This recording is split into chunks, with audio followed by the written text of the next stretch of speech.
moments ago. This is why I immediately came to. Johnson pokes it away. Look at this. Look at this. Look at this. Look at this. Oh my God. Oh my God. I don't even think Steph Curry could do that. Oh my, off the dribble, fade away three. Look at Caitlin Cook. That shot is why this game stopped being just another Fever win and turned into a statement. Not a clean catch and shoot, not a wide-open practice jumper, a poked-away possession, a recovery, a drifting three, and a reaction that basically said the entire conversation around Caitlin Clark just changed in one possession. Caitlin Clark, best career performance today. 41 damn points. My goodness.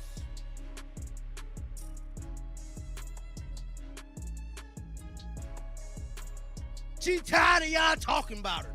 Oh, man, I knew it. I told my son, I say, bro, I believe Caitlin Clark is going to come in this game and just lay it down because of all of the media, all of these negative attention, these negative headlines that keep coming out about her each and every day. We got Stephen A. Smith. We got all these big-time media people steady addressing this young lady.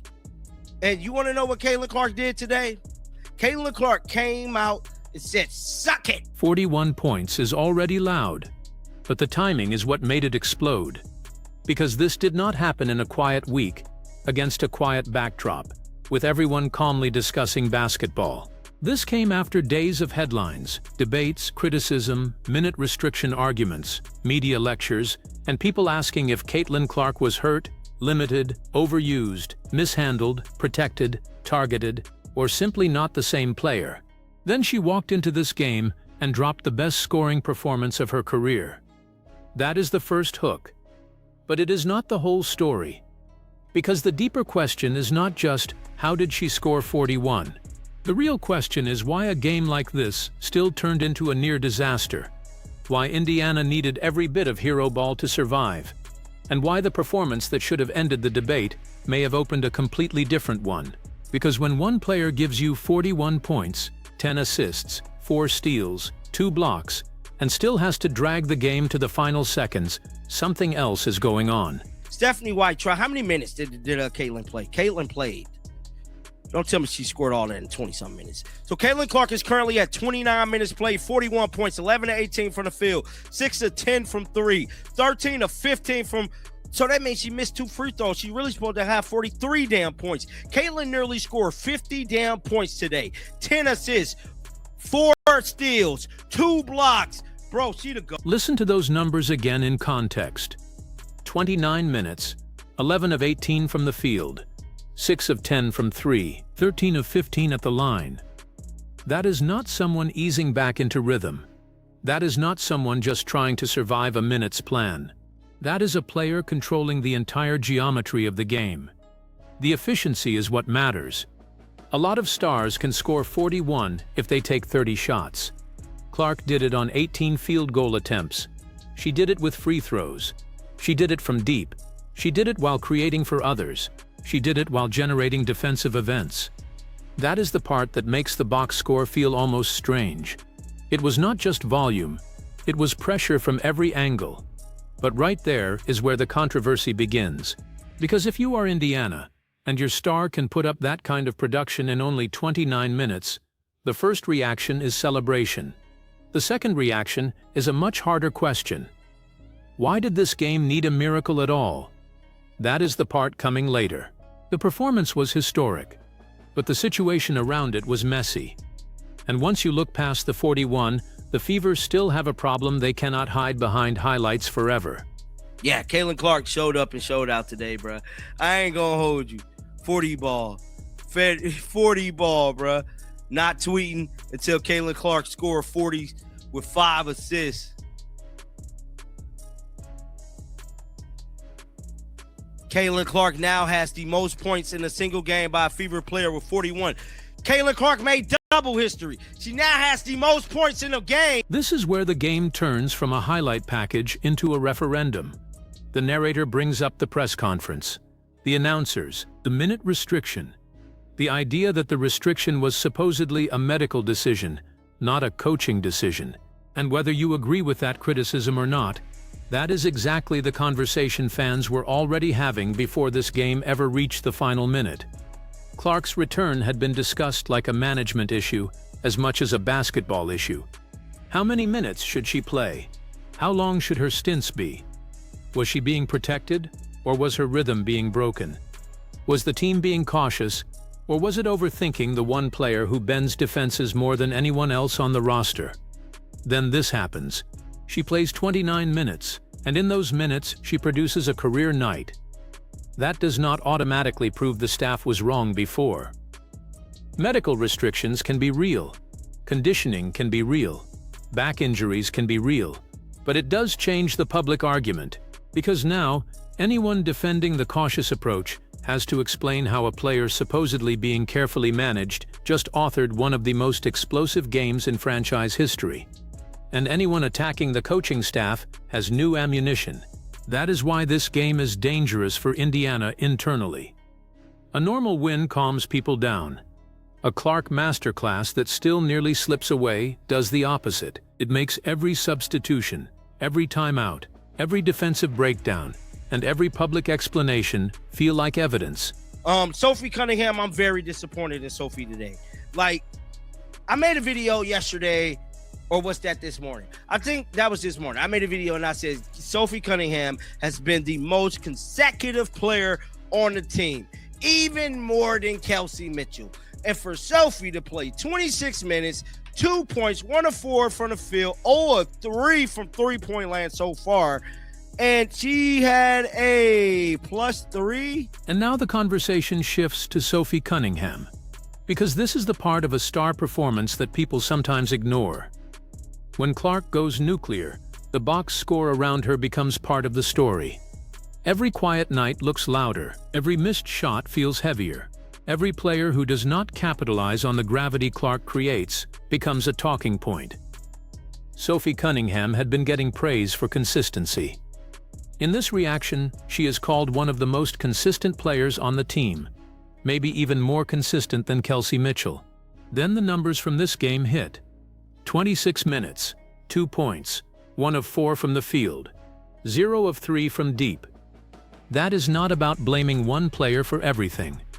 Basketball does not work that way. But on a night when Clark is bending the entire defense, teammates have to punish the attention she draws. That is the hidden tax of playing next to a superstar. You get cleaner looks, more advantage situations, and more space. But if those chances do not become points, the whole offense becomes Clark or nothing. And that is exactly the tension here. Indiana got the superstar performance. They got the viral shot. They got the box office moment. But did they get a complete team performance? Not really. And if the answer is no against a 6-win Seattle team, what does that mean when the opponent is stronger, deeper, and more disciplined? They tried, but I believe Caitlin Clark spoke up for herself. The way Caitlin Clark spoke at that press conference, and then at the beginning of the game, the announcers was all like, yeah, the minutes restriction is not on the coaching staff, it's on the medical staff. Like, and then I looked at who the damn announcers was. I'm like, bull, he worked for the damn Fever. No wonder he's saying that. He worked for the Fever. What? A career high in free throw attempts from Caitlin Clark. She had a career high free throw attempt. She just hit her 16th and 17th attempt. What? This is one of the most important moments in the whole reaction, because it moves from Clark made shots to Clark got calls. The narrator points out a career high in free throw attempts, 16th and 17th attempts late in the game, and then he connects it to Adam Silver, saying change is coming and that officials had better start giving her calls. Now that is an interpretation. The transcript does not prove a league-wide directive. It does not prove any private instruction, but it does show how fans are reading the moment. After weeks of debates about physicality, protection, and whether Clark gets officiated fairly, a 15 free throw game feels symbolic. For Clark fans, it looks like the league finally acknowledged the obvious. For critics, it might look like superstar treatment. For neutral viewers, it shows just how central the whistle has become to the Caitlin Clark experience. because Clark is not just defended like a normal guard. Teams pick her up high. They bump her. They top-lock her. They shade help toward her. They make her work before the possession even begins. So if officials allow too much contact, her game can look chaotic. If officials call it tightly, the defense gets punished, and suddenly she is living at the line while still hitting 6 threes.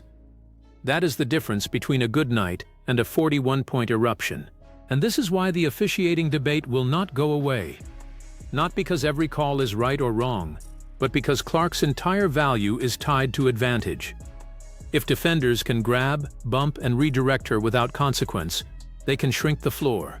If they cannot, she becomes almost impossible to guard. Game over! 110 to 107, Indiana Fever, walk-off win, Burley. What's the team stats of the game? I want to know what was the biggest lead. So the biggest lead for the Fever was 17 points. How many damn turnovers? They had 13 turnovers. Damn, Seattle had 18. How many points did they score? The Fever scored on 18 points. They scored 22 points off their 13 turnovers. Damn. Final score, 107 to 105, Indiana.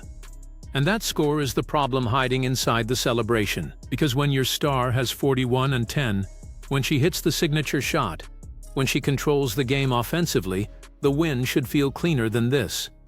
Instead, the Fever had to survive. Seattle got to 105. The game came down to the final possession.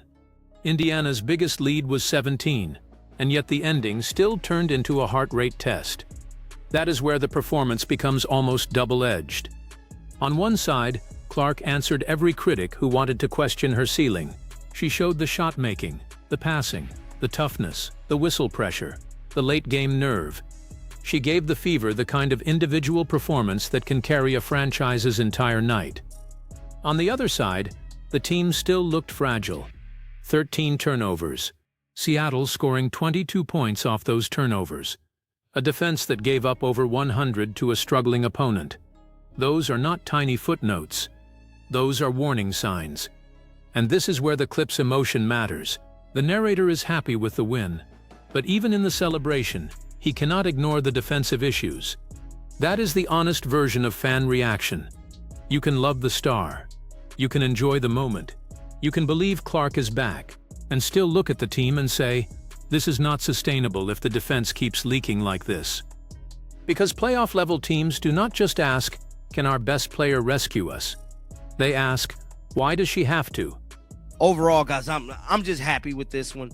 Even though Seattle is trash, their record is 6-20. For them to even they gave a 6-20 team over 100 points. Defense is cooked. Their defense is trash, bro. The Fever defense. That line about Seattle's record is harsh, but it introduces the uncomfortable part of the win. Seattle, in this reaction, is described as 6-20. Whether you call that rebuilding, struggling, or just a bad season, the point is clear. This was not supposed to require a career-high masterpiece to escape. That matters because it changes how we evaluate the night. If Clark scores 41 against an elite contender in a clean, high-level battle, the story is simply greatness. If she scores 41 against a bottom-tier opponent and the Fever still barely win, the story becomes greatness plus concern. This is the difference between a highlight and a diagnosis. A highlight says, Caitlin Clark is unbelievable. A diagnosis asks, what is Indiana when she is merely good because she cannot score 41 every night? She cannot always go 6 of 10 from 3. She cannot always get 15 free throws. She cannot always erase every defensive mistake with one more impossible shot. And that is why this game should make the Fever happy and nervous at the same time. Happy because Clark looked like the engine again. Nervous because the team still allowed the opponent to hang around. Happy because the offense had a superstar solution. Nervous because the defense looked like a door left open. For a fan base that has already been debating coaching, rotations, protection, and roster fit, this game did not close the case. It gave both sides evidence. Now, I want to see if Amber Cott's going to say something. I want to see tonight. first 40-point and 10-assist game in WNBA history. Caitlin Clark is hurt. What is we talking about? No other player ever. And this ain't the only thing she did in history. 5th most three-pointers in franchise history. Come on, let's go down the record books. Come on, because she definitely broke some records today. 200 point, the fastest player in WNBA history to record 200 career three-pointer. Now we get the records, and this is where the night becomes bigger than one box score. First 40-point and 10-assist game in WNBA history, according to the reaction. Fastest player in WNBA history to record 200 career-made threes, also according to the reaction. Most points in a single game by any Fever player, passing the franchise standard that included Kelsey Mitchell. Those are not normal records. Those are identity records. They do not just say Clark had a hot hand. They say she is reshaping what a guard performance can look like in this league. 40 points and 10 assists mean she was not just hunting shots. She was creating the game. The defense had to choose between letting her score and letting someone else get the ball in advantage. That is why the stat hits differently.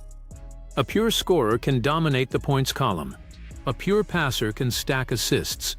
Clark did both in the same game, while also hitting deep threes and getting to the line. The 200 made threes piece is just as important because it points to pace, not just that she makes threes, but how quickly she is climbing historical lists. That is the part critics sometimes underplay. Clark's popularity did not appear out of thin air. It is attached to a style that produces records quickly, loudly, and in ways that casual viewers understand immediately.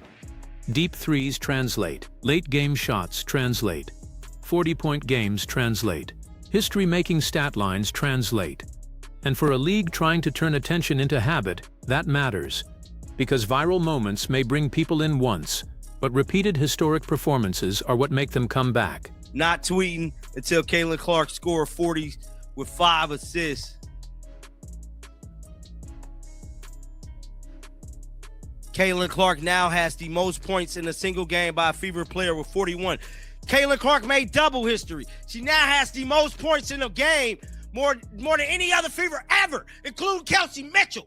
The ball hog herself. Kelsey Mitchell played good today too. She did. I ain't gonna hold. This is the middle of the night's emotional peak. The reaction is not polished. It is not studio clean. It is fan brain in real time, watching a shot so ridiculous that the only instinct is to replay it immediately. And that matters for YouTube, for television, for the league, for the Fever, for everyone trying to understand why Clark's games feel different. The moment is not just what she does. It is how instantly people want to see it again. The replay is part of the product. That drifting three becomes a shareable artifact. It becomes the clip people send to friends. It becomes the post that starts arguments. It becomes the thing people use to say, "This is why she is different," or "This is why the coverage is justified," or "This is why the league has to protect her," or "This is why the Fever cannot treat her like a normal rotation guard."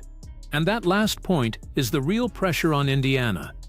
When a player creates this kind of instant reaction, everything around her gets magnified. The coach's decisions are magnified. The medical explanations are magnified. The teammate performances are magnified. The defense is magnified. The front office is magnified. Even the broadcast language is magnified.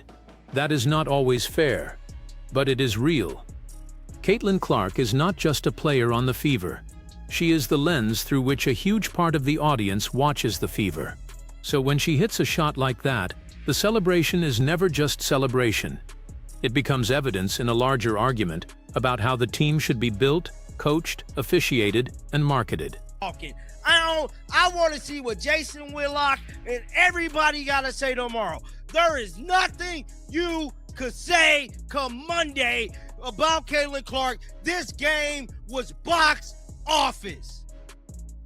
She played her heart out today.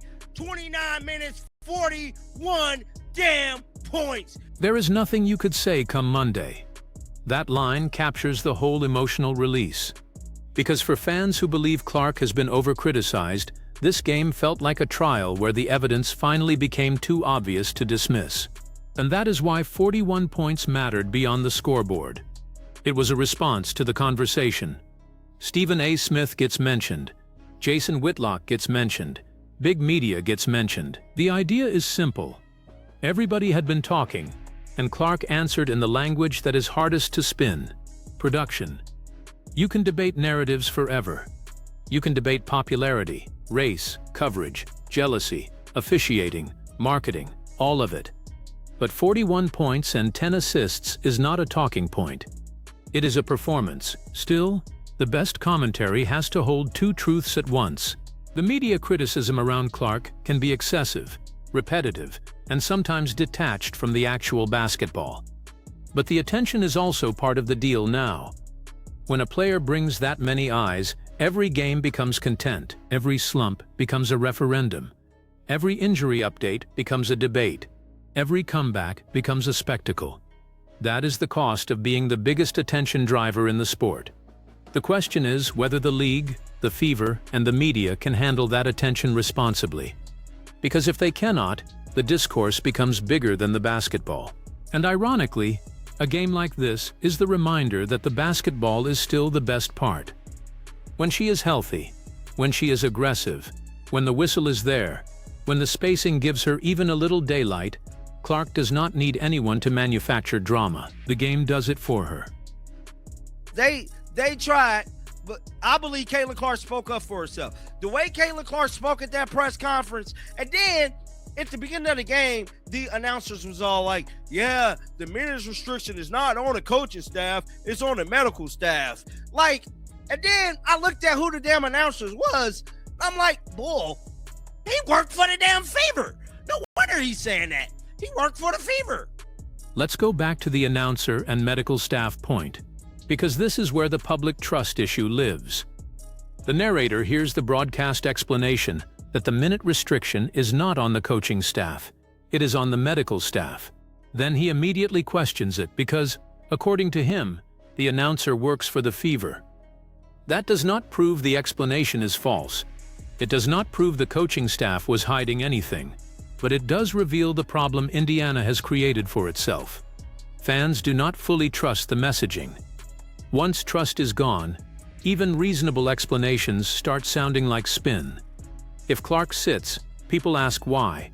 If she plays short stints, people ask why. If she plays 29 minutes and scores 41, people ask why she was not allowed to build rhythm earlier. If the broadcast explains it, people ask who benefits from that explanation. This is how sports controversy works. The facts matter, but credibility decides whether the audience accepts the facts, and Indiana has to understand the scale of the audience it is talking to now. This is not a normal local market situation where a coach gives a post-game answer and the story dies. Clark's audience clips everything. They compare every quote. They watch substitution patterns. They track minutes. They notice which players get promoted. They notice which criticisms are amplified. They notice which calls are missed and which calls are suddenly made. So if the Fever want to calm the noise, vague language is not enough. They need clarity. They need consistency. They need a basketball identity that makes sense from night to night. Because right now, when Clark goes off, the team looks like it has the most dangerous offensive weapon in the league. When the rest of the structure wobbles, it looks like that weapon is being asked to solve problems that should already be solved. I want to know what was the biggest lead. So the biggest lead for the Fever was 17 points.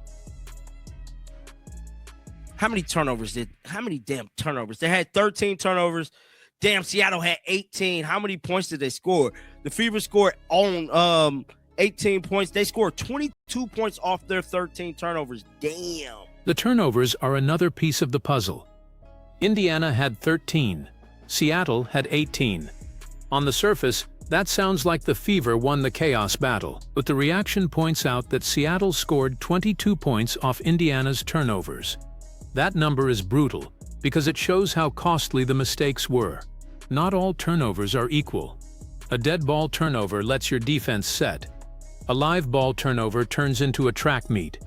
Against better teams, those mistakes become layups, corner threes, and momentum swings that erase leads fast. That is how a 17-point cushion becomes a one-possession ending. This matters because Clark's style naturally invites risk. She throws advanced passes, she pushes pace, she tries to create windows that most guards do not even see. You live with some turnovers from a player like that because the upside is enormous, but the team turnovers around her have to be controlled. The spacing has to be right. The cuts have to be timed. The outlets have to be available. The defense has to get back when a possession breaks. If the system is loose, Clark's aggression can become the only thing holding the offense together, and the thing critics blame when chaos happens. That is not a healthy setup. The Fever need to separate productive risk from sloppy basketball. Clark taking a difficult transition read is one thing. The team coughing up careless possessions and giving Seattle easy points is another. Against a 6-win team, you might survive it. Against a contender, you lose by double digits and spend the next 2 days arguing about effort. That is why this win should not be treated like a full solution. It was a rescue mission. A spectacular one, but still a rescue mission. Overall, guys, I'm just happy with this one. Even though Seattle is trash, their record is 6-20. For them to even they gave a 6-20 team over 100 points. Defense is cooked. Their defense is trash, bro. The Fever defense is horrible. They got to fire Bria in January. She gonna have to go, bro. Because this was kind of embarrassing when you think about it. Like, Seattle's trash, bro. Oh, look. Now, I want to see if Amber Cott's going to say something. Fastest to 200 career threes. First 40 and 10 game, according to The Reaction, a franchise scoring record. A walk-off style 3 in the final seconds. 107-105 win. That is the headline version. But the real version is sharper. Caitlin Clark did not just have a big game. She forced the conversation back onto the court. After all the noise, after all the debates, after all the questions about restrictions and rhythm and criticism, she produced the kind of game that makes silence impossible. Now the pressure shifts. It shifts to the media members who have to decide whether they are analyzing basketball or farming Clark debates. It shifts to the Fever staff, because fans will not forget what 29 minutes looked like when those 29 minutes produced 41 points. It shifts to the roster, because open looks and defensive possessions matter more when a superstar is creating this much advantage. It shifts to the league, because officiating Clark fairly is not optional if the product is going to look credible. And it shifts to Clark herself, because nights like this raise the bar every time. That is the strange burden of greatness. A normal player has this game, and it becomes a career memory. Clark has this game, and it becomes evidence for a bigger argument about the future of the franchise and the league. So now you have to choose. Was this simply Caitlin Clark proving she is back, one historic night against a struggling Seattle team? Or was this a warning to Indiana that their superstar is already good enough to carry them, but the team around her still is not stable enough to trust?